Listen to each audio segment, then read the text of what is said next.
basically my friend Jack from Five Line Legacy, a band from Montreal, like our best friends. I was at his place and he made me hear a Taproot CD.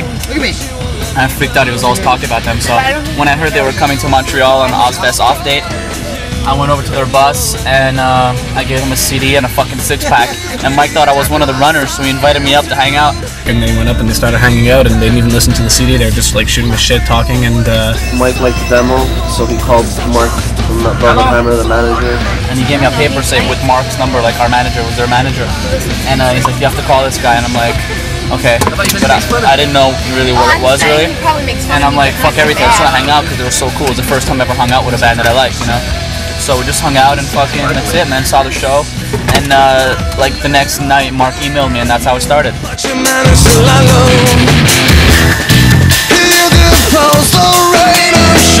How's the recording process in LA?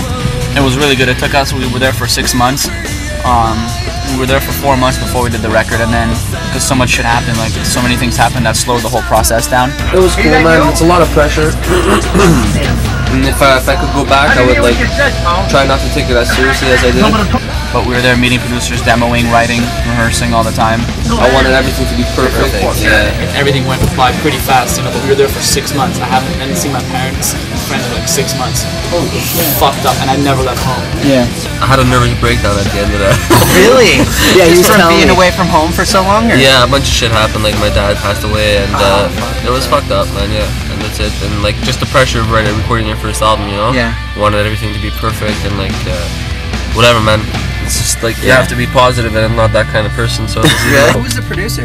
Neil Avron. The first producer was really excited about us, and I think we had an immediate kind of like connection with him. I wanted him like right away. We all wanted him right away because he had a bachelor's in music, and he's more of a song guy. He's not just like, oh, we're gonna make you the fucking heaviest band or whatever, you know. And Mark and Bino, our management is like fucking, you know, totally musically involved all the time, and they're like part of us, you know. So he doesn't touch us if we don't have to be touched. You know what I mean?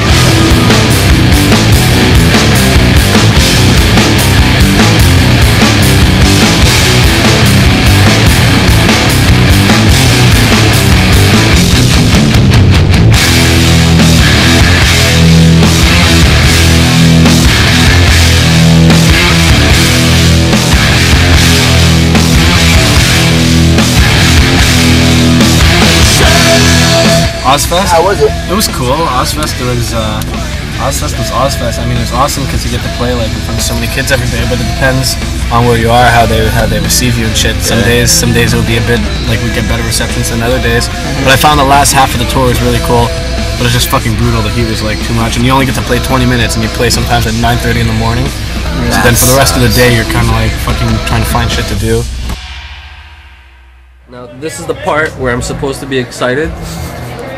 But like sometimes it just feels like after so many shows you know you're supposed to feel excited, so you feel excited, but in reality you're not really excited until 2 songs after the show begins, a couple of minutes into it, and then I remember why I'm supposed to be excited. Totally. Yeah.